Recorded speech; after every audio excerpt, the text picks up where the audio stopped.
오늘 본문은 한 절입니다. 그러니까 설교가 크게 오래 걸리지 않을 것이다 라는 이제 기대감을 가져도 좋겠죠. 그런데 문제는 이 한 절의 내용이 우리가 믿는 바의 복음의 내용을 정확하면서도 바른 이해, 핵심적인 이해를 알아야 이 한 절의 내용을 잘 이해할 수 있다라는 그런 데서 시작하는 문제가 있습니다. 여러분이 얼마큼 이해하느냐에 따라서 설교는 길어질 수도 있고 짧아질 수도 있어요. 하나님의 사랑을 어떻게 하면 우리가 얻을 수 있을까요? 하나님의 마음에 쏙 들게 하려면 어떻게 하면 좋을까? 어떻게 하면 하나님 비위를 좀 맞춰서 하나님의 좀 이렇게 마음을 살 수 있을까? 이걸 뒤집어 얘기하면 내가 무엇을 행하면 하나님께 미움을 받을까? 혹시 하나님 나를 미워하시고 나를 싫어하시는 바가 되지 싫어하신 바가는 아닌가? 이런 두려움과도 맞물려 갑니다. 그것은 그 같은 질문에 따라서 대답이 양쪽으로 날려질 뿐이죠. 어떻게 하면 하나님 마음을 기쁘게 해드릴 수 있고 어떻게 하면 무엇을 하지 않으면 하나님께 혹시 싫어버린 바 될까? 그것의 질문에 대한 여러분의 답은 무엇이죠? 이 질문을 받게 되어지면 우리 속에 떠오르는 첫 번째 답은 뭐냐면 하나님의 말씀을 잘 들으면 하나님의 마음을 들을 수 있을 것이다. 이 생각을 우리가 하게 됩니다. 부모가 되어서 자식을 길러보면 부모의 말을 잘 듣는 자식이 이뻐요. 자식이긴 하지만 잘 안 들으면 좀 밉거든요.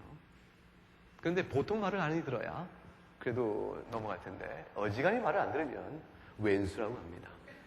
여러분들도 어머니 아버지한테 이 왼수라는 소리 많이 들어봤어요? 안 들어봤어요? 굉장히 훌륭한 사람들이에요. 여러분들도 그런 말을 안 들어본 사람이 있을 수 있죠. 우리 가운데서 비교적 하나님의 말씀을 잘 듣고 하나님의 교훈에 충실히 살려는 사람들이 있어요. 우리 가운데서. 여기 한번 옆에 눈여겨보세요. 누굴까? 우리 가운데 모범적인 신자, 범생. 누구 있어요? 앞에서 찬양하는 사람들? 글쎄. 누굴까? 여러분들 그 소그룹 리더들? 아마도 글쎄. 누가 우리 가운데서 좀 더 범생스러운 신자다운 삶을 살아가는 사람일까요? 그런 사람이 있겠죠. 이신우 씨. 이렇게, 홍상영 씨가 이렇게 가르쳤어요. 이신우 씨. 보는 데서, 그렇죠. 보는 데서. 근데 굉장히 좋은 말이에요. 보이는 범위 내에서 그렇다. 안 보는 데서야 우리가 뭐 어떻게 하겠어요? 보이는 데서 그렇다면 훌륭한 사람이 틀림없죠. 그런데 문제는 이신우 씨가 하나님 앞에서 좀 더 범생으로 신자다운 삶을 산다고 우리가 가정해 보십시다. 그렇다고 해서 우리 가운데 제일 시원찮게 믿는 사람 또 누굴까요? 시원찮게 믿는 사람. 허강영 씨. 와 있어요? 예를 들어서 허강영 씨가 시원찮게 믿는다고 생각해 보십시다. 그런데 허강영 씨 크게 상처받지 말아요. 원래 미인에게 못생겼다 이렇게 얘기하는 것은 흉이 아니라 자랑이 되는 거예요. 허강영 씨에도 이렇게 그런 의미가 있다고 생각하시고. 이 두 사람을 놓고 보면 누가 하나님을 더 사랑을 받을 것인가 할 때 우리 생각에 얼뜻 이신우 씨일 것이다. 왜냐하면 가정에서 이신우 씨는 예배에 출석하고 각종의 봉사를 열심히 하며 주 앞에서 주의 교훈에 마음에 담아 행하는 것이 있기 때문에 그렇다. 그렇지 않은 사람은 그렇지 못할 것이다. 이런 생각이 우리 안에 있습니다. 이 생각에 대해서 우리 한번 생각을 다시 한번 해볼 필요가 있다는 것이에요. 근데 여러분 이신우 씨가 좀 더 허강영 씨보다 낫다고 우리가 가정을 해봤는데 근데 이신우 씨는 하나님의 주신 교훈을 얼마나 잘 지킬 것 같아요? 아까 우리가 말했지만 우리가 보는 범위에서 혹 그럴지 모르겠지만 보이지 않는 데서 만약 그렇지 않다면 그것을 가리켜 두 자로 뭐라 그러죠? 외식이라는 것이죠. 사람은 우리가 누구라도 우리가 투표를 다 해보더라도 이신우 씨가 하나님의 교훈과 율법을 온전히 지킬 것이라고 인정은 우리가 하지 않죠. 문제는 거기에 있습니다. 사람은 우리가 서로 비춰볼 때 서로 둘러보게 되면 우리 가운데 예배 시간 2시 전에 1시 50분부터 미리 와서 기도하며 준비하는 사람도 있고요. 2시 한 5분이 되면 늘 습관적으로 그때 오시는 분도 계세요. 이렇게 보게 되면 우리는 어느 사람이 더 하나님의 예배에 충실한 사람인가 생각하면 우리 형식적으로 분명히 1시 50분에 미리 와 기도하는 사람이 더 훌륭한 신자다 이렇게 얘기할 수 있어요. 우리가 보는 부분에서 분명히 그것은 사실로 인정되지만 문제는 뭐냐면 그렇다고 해서 하나님의 사랑을 더 입은 자인가 아닌가를 쉽게 판단할 때 애매한 기준이 있을 수 있다는 것이에요. 왜냐하면 그 누구도 하나님이 정하신 바 된 교훈과 율법을 온전히 지켜서 그걸로 인해서 하나님께 사랑을 받을 자는 없다는 사실 때문에 그래요. 결국은 50보 뭐가 되죠? 100보인 거예요. 결국은 그 사람이 얼마큼 더 훌륭해 보이는지 모르지만 하나님 보실 때는 그렇지 않은 사람과 결국 50보, 100보다는 거예요. 비행기 타고 하늘에서 땅을 내려다보면 5층 빌딩이나 1층 빌딩이나 어떻게 돼요? 1층도 빌딩인가? 그러니까 5층 빌딩이나 1층 빌딩이나 그것도 다 같이 별로 차이가 나지 않는 큰 바닥에 붙은 것들에 불과하죠. 120층이면 어때요? 더 높이 올라가면 마찬가지죠. 결국 무엇이냐면 우리 안에 있어서의 50보, 100보, 또 1층, 5층, 10층 이 차이가 하나님과 관계 속에서 무슨 의미를 갖는가라는 이 중요한 사실을 생각할 필요가 있다는 것이죠. 만약 우리 가운데서 누군가가 내가 당신보다 좀 더 낫다, 내가 당신보다 믿음의 행위가 좀 낫다라는 사실로 인해서 내 안에 하나님 앞에 내가 더 사랑을 받을 만하지라는 이 생각이 내 마음속에 든다면 이미 그 사람의 심령 상태는 복음의 은혜에서 비뚤어져 나간 것이에요. 이탈돼 나간 것이에요. 신약 성경에 보게 되면 한 무리가 나타나요. 서기관이요 바리새인이라는 사람이 나타납니다. 서기관이요 바리새인이라는 사람들은 그 당시에 세리요 창기요 하는 사람과는 비교가 되는 극과 극 대척점에 있는 사람이었어요. 서기관과 바리새인은 우리로 따지면 굉장히 의롭고 종교적 경건이 뛰어난 사람이었고, 그 다음에 세리와 창기는 도덕적으로 타락한 사람이요 사회적 윤리력으로 지탄을 받을 만한 그런 몹쓸 사람들이었어요. 이 두 사람의 비교 속에서 누가 의롭고 하나님의 사랑을 받을 만한가? 이 질문을 하면 답은 당연히 누구죠? 당연히 누구예요? 바리새인들이었어요. 이건 세상이 다 인정하는 것이었어요. 이거는요 보편적 자연적 마음의 생각으로 따라오는 의문의 여지가 없는 당연한 결론이었어요. 그래서 세상의 윤리와 종교는 다 그렇게 가르쳐요. 세상의 모든 윤리와 종교는 우리가 나름대로의 선행을 어떻게 쌓아가느냐라는 그 노력의 기준과 그 노력의 결과에 따라서 그 사람이 의로운 자요 하나님께 신이 있다면 그 하나님께 사랑을 받은 자인가, 받을 만한 자인가 아닌가를 결정지어요. 근데 기독교 복음은 전혀 그렇게 얘기하지 않아요. 기독교 복음은 뭐라고 말을 해요? 제 아무리 바리새인들이 보인 것처럼 하나님께 특별한 경건을 다하고 있어도 예수님이 그들 향하여 하신 말씀이 뭐냐면 네가 죄인이라 이렇게 얘기하시는 거예요. 죄인이라 말할 뿐만 아니라 네가 본래 악하니라. 이 말을 어떻게 감당해요? 우리들 가운데서 비교적 법 없이 살만하다. 청백리. 공무원들 가운데서 특별히 뇌물과 타협하지 않고 양심적으로 살아온 사람을 청백리로 뽑아서 국가가 시상을 하죠. 그 청백리 뽑은 사람들은 보통 교양과 양심의 수준을 갖고 있는 사람이 아닙니다. 이 자리에 있는 우리 모두들보다 훨씬 더 훌륭한 사람이면 틀림없어요. 왜냐하면 우리는 그들만큼의 삶을 못 따라갑니다. 청백리의 삶을 산다는 것은 내픽과 절제와 준법에 대한 뚜렷한 의식을 갖고 살아야 하기 때문에 그래요. 일반적인 사회생활 속에서 우리가 그 타협을 하지 않고 살아가려고 할 때면 돌아오는 결과는 희생이요, 손해요, 알아주지 않는 내 안의 슬픔과 절망이지. 그렇지? 내가 그것을 잘 지켜냈을 때 순간순간 그때그때마다 필요한 위로를 사회가 공급해주지 않습니다. 따라서 청백리로 살아가는 것은 굉장히 어려운 일이에요. 그런데 그렇게 사는 사람들이 있어요. 하나님 모르죠. 예수 그리스도 모릅니다. 근데 주님은 그런 자를 향해서도 악하다 그러는 거예요. 이게 복음에 우리에게 주시는 말씀입니다. 이 사실을 이해하느냐 못하느냐에 따라서 과연 그리스도인인가 아닌가가 결정되어 갑니다. 우리들 마음속에는 이 사실을 알고 있는 것 같지만 사실은 모릅니다. 동의하는 것 같지만 사실은 부인합니다. 우리 마음속에 있는 하나님을 향한 나의 열심과 헌신이 주 앞에서 의롭다 칭찬받을 만한 것이라는 자기 의의 의식을 우리 안에 뿌리 깊은 것이기 때문에 절대로 이것을 배제시키지 못합니다. 근데 주님은 말씀하신 것이죠. 너희가 다 악하니라. 너희가 다 악하니라. 그러므로 인해서 실상 누가 하나님의 사랑을 입을 수 있을까? 누가 하나님께 고용을 받을 수 있을까? 이 질문을 얘기할 때 그 질문 앞에서 하나님의 말씀을 잘 지키는 자야! 이렇게 대답을 한다면 그 말은 뒤집어서 그러면 너는 하나님의 말씀을 잘 지키니? 라는 질문 앞에서 대답을 어떻게 하느냐에 따라서 복음을 아는 자인가 모르는 자인가 나타나게 됩니다.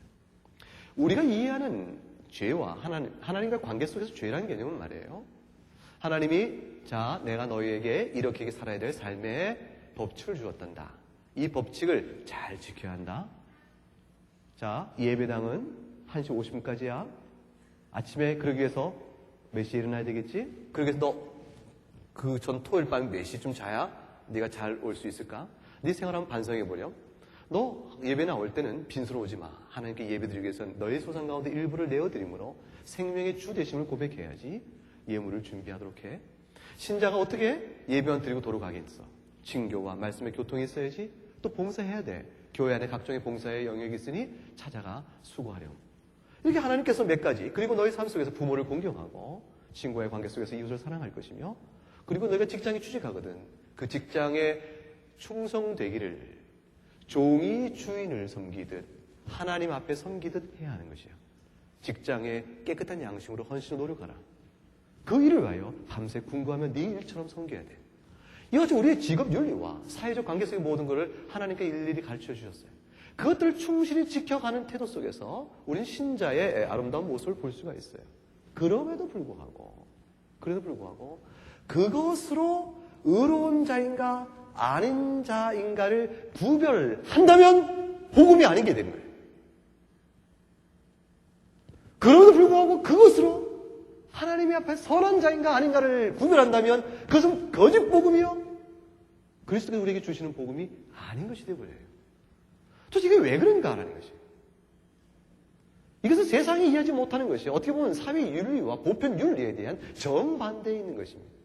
주님은 이 땅에 계신 동안에 너희가 바로 독사의 자식이고 너희가 죄인중에 괴수라고까지 그들을 책망하셨어요. 스스로 의롭다 하는 자는 하나님께서 자신을 의롭다 함으로 죄 없다 함으로 결코 정죄를 피하지 못한다. 왜 이와 같은 판단은 이와 같은 복음적 기준은 도대체 어디서부터 비롯되는 것일까요? 그 기준은 외적으로 관찰해서가 아니요 내면적 관찰 때문에 그렇습니다. 우리의 행동이 우리의 죄의 문제는 어떤 규칙을 지키느냐 안 지키느냐의 외적 행동에 따른 결과가 아닙니다. 죄라는 것은 나 간음 안 했는데 죄인이 아니야. 이렇게 생각하는 것이 아닙니다. 내가 누구를 죽인 적이 없어요. 살인하지 않았습니다. 그러므로 내가 6계명을 잘 지킨 사람인데요.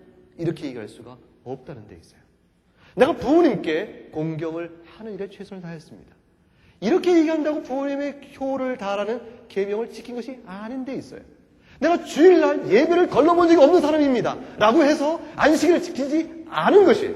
그렇다고 해서 안식일을 지켰다고 말할 수 없다는데 계명이 우리에게 주는 의문이요 부담이 있어요. 왜 그럴까요? 내가 거짓을 말하지 않았는데 하나님은 나에게 거짓말장이라 얘기하시는 거예요. 내가 도둑질을 하지 않았는데 주님은 우리에게 도둑놈이라 얘기하시는 거예요. 여러분 모두는 살인자요, 간음자요, 도둑놈이요.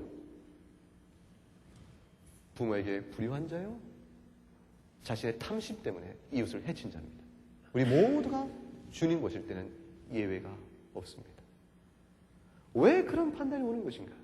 그것은 하나님께서 우리를 보시는 관점은 외적인 관점이 아니요 내면적 관점이기 때문에 그렇습니다.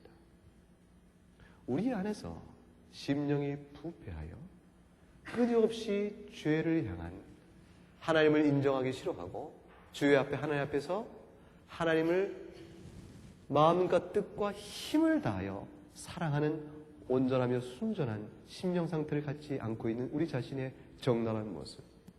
이 모습을 여미고 가둬두어도 그래도 결국에는 하나님 보실 때 드러나고 나는 모습. 주님은 바로 그 부분을 우리에게 지적합니다. 죄의 개념은 전혀 다른 관점으로 바뀌어져 갑니다. 이 부분을 세상의 윤리와 철학과 종교는 따라가지를 않습니다. 여기 보세요. 여러분 한 곳에 보이던 마태복음 한번 보시기 바랍니다. 마태복음 19장 한번 보세요. 마태복음 19장.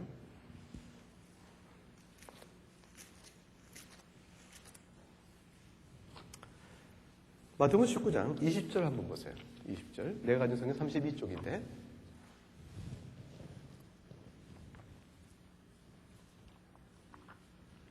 20절 보게 되면 23절 읽어볼까요? 시작. 그 청년이 가로되 이 모든 것을 내가 지켰사오니 아직도 무엇이 부족하니까. 그 청년이 물었어요. 이 모든 것을 내가 지켰다. 모든 것은 뭘 가리키죠? 주님이 그 앞서서 하신 말씀. 앞에 쭉 읽어보시면 주님 뭐라고 말씀하셨어요? 부모를 공경하라, 살인하지 말라, 간음하지 말라, 쭉 계명을 얘기하셨죠. 그걸 다 지켰다고 얘기했습니다. 주님이 그의 대답을 만족스러운 답으로 받지 않으세요. 주님이 뭐라고 말씀하세요? 그 다음 절에 보게 되면 네가 온전하고자 할진대, 그 다음에 어떻게 하라고 되어 있습니까?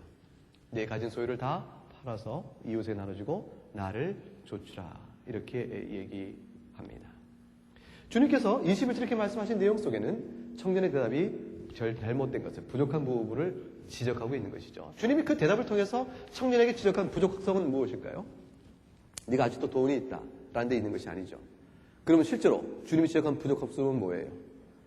그 계명을 네가 부모를 공경하고 살인하지 말고 그 다음에 간음하지 말 것이며 거짓 증하지 말고 도둑질하지 말라고 탐심 있는 데 소하지 말고, 이 모든 계명을 쭉 말씀하실 때는 이것을 네가 쭉 지켜라 라고 영생에 들어가는 수단으로 조건을 그걸 말씀하실 때 주님께서 결국 하시고자 말씀은 그 계명에 주신 바에 대한 의미를 아는가에 있어요.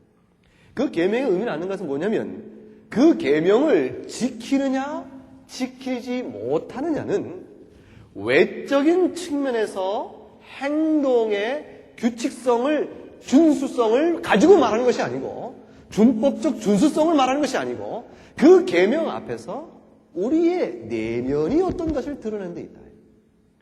그러면 그 계명 앞에서 우리의 내면이 어떤 걸 드러내는 그 실질적 내용은 무엇이냐면, 그다음 마태복음 22장을 가보세요. 마태복음 22장에 가게 되면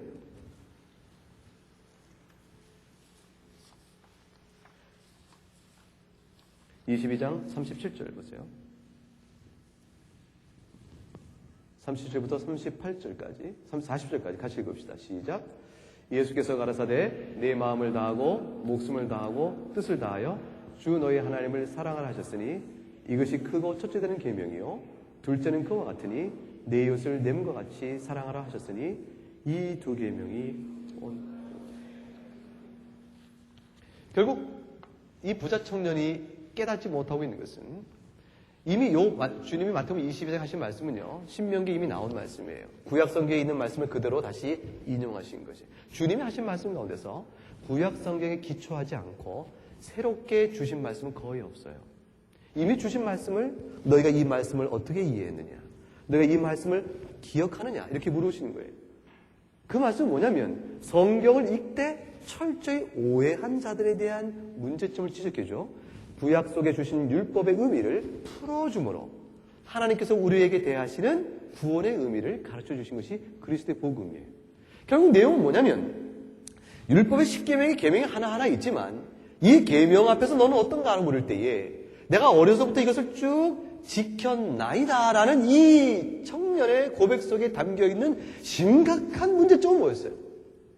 그 계명을 외적이며 형식적이며 계량적인 차원에서 이해를 했지 그것을 질적이며 내면적 측면에서 계명의 이해를 갖지 못했다. 그 내면적이며 질적인 측면에서 계명의 이해를 간다는 말은 뜻은 무엇인가? 한마디로 요약하면 하나님을 사랑하며 내 이웃을 내 몸처럼 사랑하는 사랑 그 자체의 실체 속에 있다. 네가 과연 사랑하는 자인가? 주님은 그걸 물으신다는 것이에요. 여러분 안에 사랑이 있는가 하고 생각해 보라는 것이에요. 내가 그래도 좀 깨끗해. 세상 사회는 너무 어지럽고 더러워서 내가 살기가 힘들어. 사회가 도대체 왜 이렇지? 여러분이 갑갑해할 때, 여러분 주변의 인간관계, 직장에서 인간관계, 가족 간의 관계, 친구의 관계 속에서 여러분이 힘들어할 때, 여러분이 힘들어하는 그 주변의 모습은 주변만 어두운 것이 아니고 이미 그 모든 걸 통해 주님은 내 자신 또한 어둡다는 것을 알아야 한다. 그것입니다. 나는 왜 세상에서 저런지 모르겠어 라고 말할 때 우리들 자신 속에서의 연약성을 같이 보지 못하면 주의 복음의 이해를 따라갈 수가 없다라는 것이. 다시 한번 질문으로 돌아가 보세요. 부자 청년도 하나님의 사랑을 얻기에 결핍이 있었어요. 우리가 어떻게 하면 하나님의 사랑을 누릴 수 있을까요? 어떻게 하면 하나님의 호의와 고임을 받을 수 있을까? 그 방법은 답은 뭐죠? 없다. 우리는 절대로 타락한 이후에 하나님의 사랑을 받을 만한 그 무엇을 행할 수가 없습니다. 여러분이 어떻게 행하더라도 여러분의 행동한 그 행동으로 여러분 자신으로부터 하나님의 사랑을 증취할 어떤 그 무엇도 내놓을 수가 없습니다. 이 세상에 아담 이후 그 누구도 그렇게 할 수가 없습니다. 모두가 다 하나님 보실 때는 죄인이요 하나님과 원수된 자로 있을 뿐입니다. 우리 안에 부패한 성품은 본질상 주님과 대적자로 있기 때문입니다. 그러면 하나님의 사랑을 받으려면 어떻게 하면 돼요? 여기에 복음이 있는 거예요. 그 복음이 무엇일까요? 주 예수 그리스도를 믿는 것입니다. 주 예수 그리스도를 믿는 것입니다. 우리로서는 여러분이 제 아무리 절제하고 여러분이 노력하더라도 결코 주 앞에 이룰 수가 없으로되 그러나 한 가지 길이 있으니 주 예수 그리스도를 믿는 것입니다.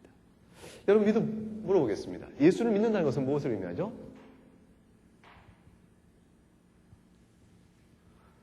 별 싱거운 질문을 다 하죠. 주 예수를 믿는 것은 무엇을 의미하죠? 예수님 믿는 거예요. 이렇게 단순 대답할 수 있죠. 그 믿음의 대상이 누구시죠? 주 예수님입니다. 자, 믿음의 대상인 주 예수님이 어떠하다는 것을 믿는 것이죠. 첫째는 그분이 하나님의 아들이시여 생명의 주 되심을 믿는 겁니다. 그분이 누구인가를 분명히 고백하는 것입니다. 두 번째는 그가 무엇을 우리를 위하여 행해 주시는가를 믿는 것이에요. 그가 우리를 위하여 십자가에 죽으셨으니 그의 십자가 죽음은 바로 나의 죄를 위한 것이요. 그의 피 흘림은 나를 사망의 권세에서 끊어내기 위한 것이요. 그 죽으심을 말미암아 믿는 자에게 부활의 능력으로 그를 주와 하나로 만드셔서 우리에게 새 생명을 주시니 그를 믿으면 새 생명을 누릴 수 있다는 것을 믿는 것이요. 그를 믿는 자에게 하늘에 오르신 주님께서 보혜사 성령을 부어주심으로 우리 안에 믿음을 고백해 가시고 우리를 중생케 하시고 하나님의 자녀로 삼으시니 우리가 그를 믿으면 죄사함 받고 부활의 능력을 입어 성령의 능력으로 말미암아 중생케 되어 하나님 자녀 된다는 이 사실을 믿는 것이요. 동시에 이것이 회개하고 이것을 믿는 자에게 이와 같은 놀라운 은혜를 주신다는 하나님의 약속을 붙드는 것을 믿음이라고 말합니다. 믿음은 이 하나님의 약속을 붙드는 것입니다. 그리고 회개하는 것입니다. 그리고 주 앞에 나아가는 것입니다. 그러면 하나님의 사랑을 받습니다. 하나님의 실어버린 바 된 자가 아니요 하나님의 사랑을 입은 자로 바뀌어져 갑니다. 우리가 하나님의 사랑을 입은 자로 가는 것은 우리로부터 비롯되는 것이 아니요 근본이 오직 예수 그리스도 그분으로 말미암아 유일한 가능성이 열어졌습니다. 이것이 복음입니다. 여러분이 무엇을 하든지 그것으로 인하여 하나님의 사랑을 입은 자가 되지 못합니다. 절대로 불가능합니다. 여러분이 그 무엇을 행하도 여러분이 행한 그 어떤 선도 그 선은 하나님이 받으시기에 충분한 선이 되지 못합니다. 하나님이 만지시기에 거룩하지 못합니다. 더러운 것이요 불결한 것이요 흠이 있는 것입니다. 그러나 오직 주 예수 그리스도를 믿을 때에 그의 의가 우리 의가 되어질 때 그의 선하심이 우리의 선으로 되어질 때 비로소 우리는 하나님의 자녀로서 사랑 입은 자가 되어집니다.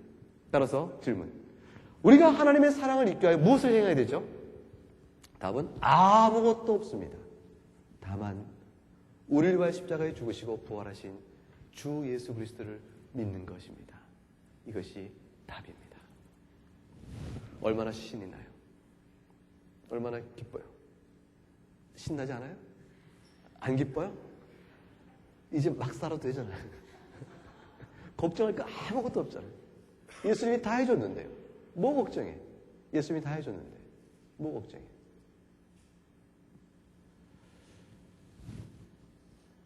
저는 이제 친구가 있었어요. 어릴 때부터. 아버님이 이제 목사님 친구였는데, 이 친구 학교 생활 보면요, 형편없었어요. 공부를 제대로 하나, 청소할 때 남보다 좀 열심히 청소를 하나, 뺀질뺀질. 뭐 놀다가 청소 다 할 때쯤 와서 뭐 도울 거 없어 이렇게 한마디 하고 가는 친구 있잖아요. 그거 얼마나 미워요. 뺀질뺀질한 녀석이고. 그런데 이 녀석이 뭐 주일날 되면 뭐 자기 혼자 예수 믿는 것처럼 야 전도도 열심히 하고 교회 가자고 뭐 그래요. 자기 아버지 목회하는 교회를 가는 거지. 우리 뭐라 그래요? 야 너희 아버지 돈 벌게 하려고 우리 데려가는 거지. 이제 이런 식으로 우리가 하면서 애를 쥐어받고 그랬어요. 뭐 저는 그렇게까지 심하지 않았는데, 그러니까 이제 그런 부류의 애들이 있는데, 저도 이제 거기에 방조 역할을, 방조적인 역할로 있었던 거죠. 이제 헌금 주면 헌금을 다 드리기가 좀 아까워서, 그 중에 절반은 잘라서, 오고 가는 길에 꼭 우리를 미혹하는 호떡집이 있었기 때문에, 그 호떡을 사먹고, 반절만 헌금을 드리고, 그런 인적도 있었어요. 여러분은 안 그러죠? 저는 훨씬 어릴 때 얘기예요. 여러분 나이대가 아니고, 아주 어렸을 때 얘기예요. 아주 어렸을 때. 그런데 그 친구는 제가 볼 때는 신앙생활이나 학교생활이나 일반적인 인격을 볼 때 내가 점수를 준다면 한 40점 줄 만한 친구예요. 근데 이 친구에게 보여주는 한 가지 특징이 있었어요. 그 특징이 뭐냐면 무슨 배짱인지 하나님은 자기를 사랑한다는 거예요. 딱 하면 난 하나님은 우리 편이야. 하나님은 항상 자기 편이에요. 우리 뭐라고 하면 야 너 딸에게 어떻게 하나님이 같은 네 편을 들어주겠냐 이런 생각이 드는 거예요. 하는 짓을 보게 되면 시원찮거든요. 야, 하나님 너를 이뻐하면 하나님은 불공평하신 분이지. 하나님 너를 미워하면 너는 말이 하나님 네가 문제가 잘못됐거나 아니면 네가 믿는 말이 맞다면 하나님 문제가 있는 분이지. 그건 우리의 판단이었어요. 우리는 그 애기 친구에 동의하지 않았어요. 너보다는 나야. 너 청소할 때 나는 시작부터 끝까지 빗자루 놓지 않고 내 할 몫을 다 책임 있게 하는 사람. 나는 선생님에 비해서 준법성이 매우 강하며 책임성이 뛰어나며 매사에 나 다른 사람의 타의 모범이 됨. 그게 제 생활 교육부에 있는 표현이거든요. 근데 그 친구의 표현은 못 가요. 이런 말이 있을 수가 없는 친구죠. 그러니 제 마음에 그 친구에 대해서 항상 판단이 들어가는 거죠. 근데 그 친구가 얘기하는 거예요. 하나님은 내 편이다. 제가 그 말을 받지 못하는 거죠. 근데 여러분, 제가 오늘 설교하면서 여러분에게 그 말을 인정하라고 얘기하는 거예요. 여러분이 인격적으로 여러분 친구도 훌륭하다고 저는 생각하지 않습니다. 여러분이 여러분 친구와 직장에서 함께 만나는 사람들과 교회에서 만나는 여러분보다 여러분 어느 하나가 다른 사람보다 더 뛰어나고 훌륭한 사람이라고 저는 인정하지 않아요. 너무 기분 나빠할 거 없어요. 이 얘기는 사실 모든 사람에게 다 적용되는 것이죠. 저에게 적용되는 거기 때문에 그래요. 그럼에도 불구하고 한 가지 분명한 것은 여러분이 주 예수 그리스도의 믿음 앞에 나오면 여러분은 하나님의 사랑을 입은 자입니다. 하나님은 우리를 사랑하실 때 여러분이 얼마나 뺀질거리는가 아니면 충성되는가에 따라서 여러분을 향한 싫어함과 사랑의 마음이 바뀌지 않습니다. 오지환 씨 얘기를 한번 들어볼까요? 지난주에는 예배를 안 나왔는데 오늘 예배를 나왔어요. 지난주 어떤 일 때문에 안 나온지 모르겠어요. 예배를 걸렀죠. 충성된 자는 아닐 수 있죠. 오지환 씨가 우리가 다 알듯이 사고를 당했잖아요. 다리를 다쳤죠? 다리를 다쳤는데 오지환 씨는 그걸로 인해서 하나님께 무한한 감사를 깨닫게 되었다고 고백을 해요.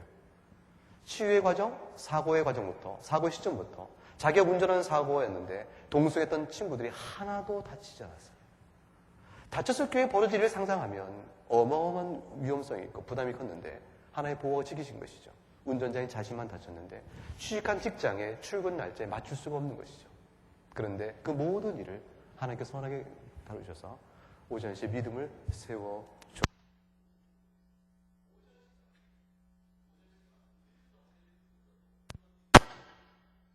자입니까? 제 질문이 잘못된 질문인 것이 마이크를 꺼주십니다. 오지환 씨가 우리 가운데 누구보다도 훌륭한 신앙인이에요? 아니죠. 우리들 가운데 그 누구보다도 훌륭한 신앙인은 아니죠. 이거는 전혀 아니다가 아니라 그러니까 무슨 이 질문이 이게 부정이 그러니까 부분 부정이에요. 그러니까 오지환 씨는 우리들 그 누구보다도 뛰어난 신앙인이다. 그렇게는 얘기할 수 없죠. 그래서 불구하고 오지환 씨는 하나님의 사랑을 입은 자라는 고백을 했어요. 그리고 자기가 뭐라고 말하냐면 나는 하나님 앞에서 하나님께 사랑을 입을 만한 그 무엇을 행한 자가 아닌데 주께서 저에게 주신 은혜는 실로 큽니다. 이 고백을 했어요. 그랬죠?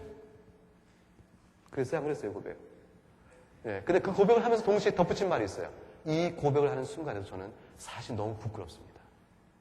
이 고백조차도 내 진심이라고 남에게 얘기하지 못할 만큼 저는 신앙적으로 부끄러운 사람이기 때문에 그렇습니다. 그 고백을 아울러 했어요. 그리고 그 고백은 계속 뒤를 이어가고 있어요. 이 얘기를 생각할수록 계속 부끄러움으로 내려가요. 무엇을 의미합니까? 하나님의 사랑은 오전 씨가 하나님께 무언가를 해드렸기 때문에 사랑받은 게 아니에요. 오전 씨를 향한 하나님의 사랑은 지원 씨가 하나님께 무엇인가 했기 때문에 하나님 부른 게 아니고 내가 먼저 나에게 무엇을 했으니 내가 너에게 준 것이 아니에요. 하나님은 그대로 사랑하신 거죠. 믿음이 먼저 무엇을 행함으로 믿음이 주어지는 것이 아니고 주께서 나를 사랑하여 믿음을 주심으로 주 앞에 나옴으로 믿음을 갖게 되어진 것이. 여러분이 주 앞에서 무엇을 행했더니 네가 나에게 이렇게 행함으로 네가 착하게 삶으로 너를 구원하기 위하여 내가 너에게 믿음을 준다. 여러분 가진 믿음이 착하게 삶으로 얻은 믿음이에요. 여러분이 예수 믿음으로 구원을 받는데 영원한 생명 얻는 그 믿음이 여러분이 착하게 살았기 때문에 하나님이 그 대가로 여러분에게 믿음을 주셨어요? 아니잖아요. 처음부터 여러분은 생명을 그냥 받았잖아요. 여러분의 믿음은 여러분이 하나님께 무엇을 하기 전에 하나님이 이미 먼저 주신 거잖아요. 그리고 그 믿음 때문에 하나님이 성경의 약속에 따라서 그리스도 안에 있으니 내가 너는 나의 자녀라 말씀하시잖아요. 하나님의 자녀입니다. 여러분은 신앙적으로 거룩함, 즉 성화라고 말하는 거룩한 성도의 신앙의 열매를 맺어가는 측면에서 여러분은 현저한 차이가 여러분 가운데 있을 거예요. 어떤 사람은 하나님 앞에서 자기의 삶을 늘 봅니다. 하나님께서 주신 교훈과 말씀에 비추어 내 마음의 움직임을 봅니다. 내 심령을 감찰합니다. 주님, 저에게 인내심을 더해주세요. 저에게 더러운 욕심을 좀 줄여주세요. 하나님, 제가 사랑의 마음과 긍휼이 더 넘칠 수 있도록 주님 제 마음에 부어주세요.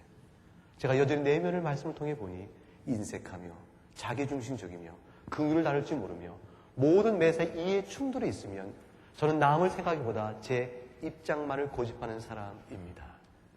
따라서 저는 갈등이 있을 때 좀처럼 화해의 길로 나아가지를 못합니다. 저의 완악하며 완고한 심령을 불쌍히 여겨주세요. 하나님 저 좀 도와주세요. 하나님 저는 참 미련합니다.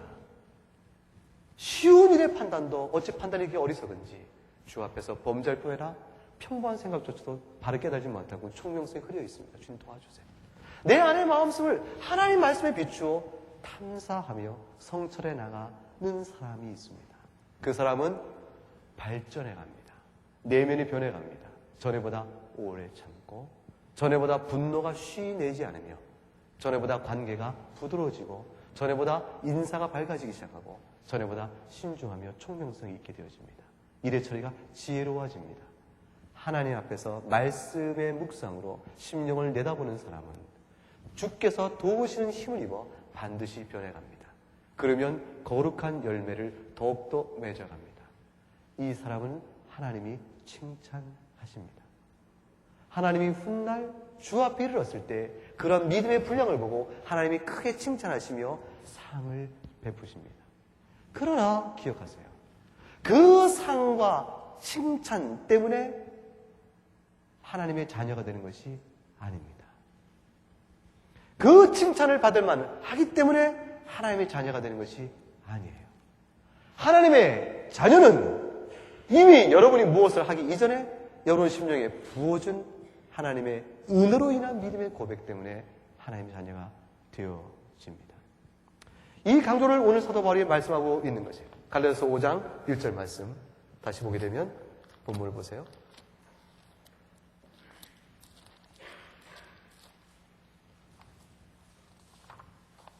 5장 1절 한번 읽어보십시다. 시작. 그리스도께서 우리로 자유케 하려고 자유를 주셨으니 그러므로 굳세게 서서 다시는 종의 멍에를 매지 말라. 종의 멍에 줄치고 그 뜻이 뭘까요? 다시는 종의 멍에를 매지 말라. 종의 멍에 줄치고 무슨 뜻이겠어요? 너희가 하나님 앞에서 율법을 지키고 교훈을 행함으로 여러분이 스스로 의로운 자가 되어져 하나님의 사랑을 입는 자, 생명을 얻는 자가 된다고 생각지 마라. 그 뜻입니다. 왜 그래요? 왜 종의 멍에를 맺지 말라는 것이죠? 그 앞에 나와 있는 말이 그리스도께서 너희를 자유케 하셨기 때문이라는 것이에요.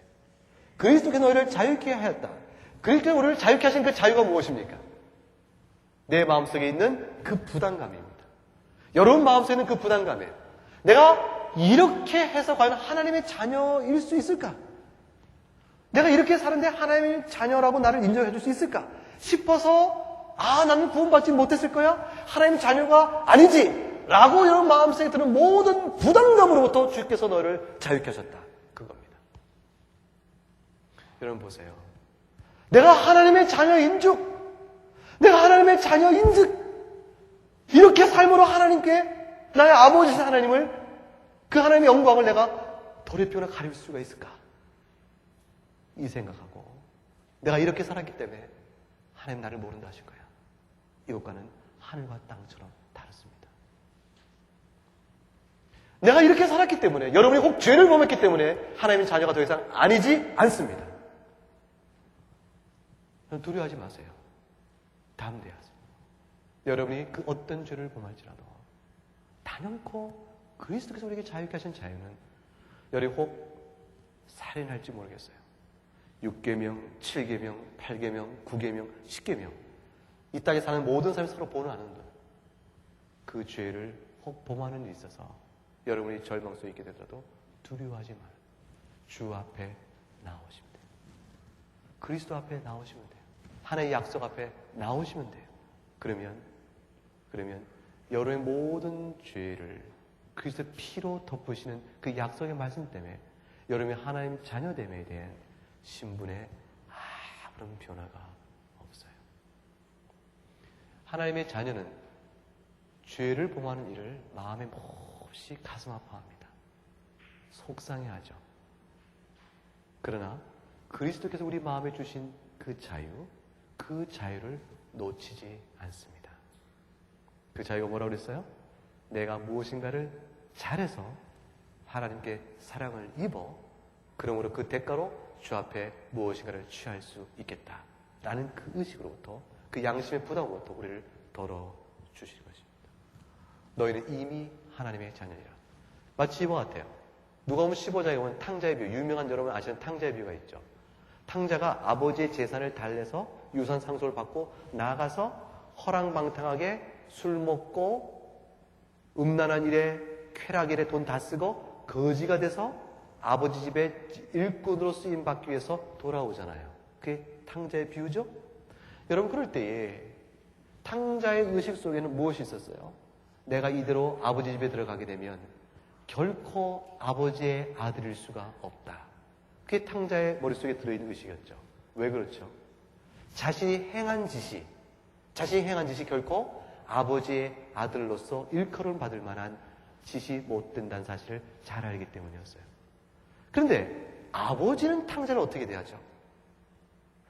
그 아들, 탕자의 한 짓 때문에 네가 한 짓이 이러함으로 너는 내 아들이 아니다 라고 그를 끌어내지 않으시고, 그를 상거가 먼데 멀리서부터 기다리던 아버지께서 달려가 그를 안아버리십니다. 그리고 자녀의 신분을 온 집안에, 온 동네에 선언해버리시죠. 큰 잔치를 베풀어 동네 사람들에게 아들의 위치를 다시 한번 확인시켜줍니다.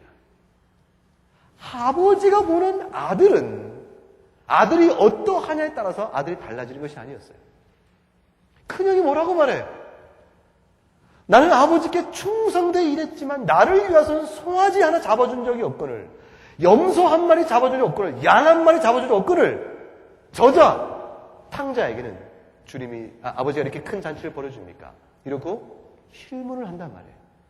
큰 아들의 의식 속에도 뭐가 있죠? 내가 아버지께 이만큼 충성되었으니 아버지 아들다운 나에게 아들됨에 대한 무엇을 해줬습니까? 라는 것이죠. 의식은 똑같아요. 탕자이건 큰아들 의식은 똑같아요. 여러분 가운데서 하나님 앞에서 좀 충성된 사람이나, 여러분 가운데 조금 신앙에 게으른 사람이나 똑같아요. 하나님의 자녀됨은 여러분이 주 앞에 충실되다나 그렇지 않은 것 때문에 어그러지지 않습니다. 그러면 예배당에 아무도 안 나오고 예배당 아무도 안 드리고 온갖 못된 짓은 골라 하고 그리고 마음속으로 나 예수 믿으니까 하나님 자녀라 이렇게 말해도 될까? 그래도 될까요? 안 될까요? 돼요? 안 돼요? 안 되겠죠? 안 된다면 결국은 신앙생활 잘해야 하나님 자녀 되는 거 아니에요? 이 질문을 다시 돌아갈 수가 있죠. 그렇죠? 이 질문에 대한 문제는 갈라서 5장 이어서 그 뒷부분에 설명이 되어져요. 예배 빠지지 말고 계속 나와서 설교를 잘 들어야 하는 거예요. 알겠죠? 다음 시간 수업 예고예요. 사랑하는 여러분, 여러분이 죄 중에 삽니다. 한 주간에 죄 지은 일이 있을 거예요. 어떤 가운데도 우리가 하나님 앞에 먼저 착하게 살아 주의 자녀 되지 않는다. 내 안에 주신 은혜로 말미암아 주의 자녀 되는 것이라. 그 사실을 의심치 마시고 주님 앞에 나오세요. 여러분이 죄로 인해서 근심될 때마다 하나님의 사랑 앞에 전폭적으로 매달리세요. 죄를 지면 지을수록 주 앞에 엎드리는 것이에요. 여러분이 꼭 경건에 대한 노력을 하고 주 앞에서 주의 영광을 위해 여러분의 삶을 만들어갈 수 있어요. 귀한 일이에요. 그러나 그럴수록 주의 은혜 앞에 엎드리세요. 오직 우리는 어찌 살건 부하건 가난하건 이것이 물질뿐만 아니라 영적으로도 부하건 가난하건 오직 그리스도의 은혜 앞에 엎드리는 것만이 우리의 중심이 되어져야 돼요. 기도하겠습니다. 하나님 아버지 감사합니다. 주님의 사랑 가운데서 오늘도 부르셔서 그리스도 안에서 우리에게 주신 받은 자유를 다시 한번 기억하게 하신 주님 감사합니다. 우리가 스스로 무엇을 행함으로 주 앞에서 우리의 의의를 갖는 것이 아니고 하나님께서 우리에게 베푸신 그 사랑과 먼저 주신 받은 은혜로 인하여 하나님의 자녀 되는 것을 굳게 믿고 오늘 이 말씀을 듣는 모든 주의 백성들에게 주의 자녀에게 하나님의 영광과 받은 바 은혜를 자랑하며 살아가는 우리 모두가 되도록 인도해 주시옵소서. 감사를 주 앞에 드렸고 예수 그리스도 이름으로 기도 올리옵나이다. 아멘.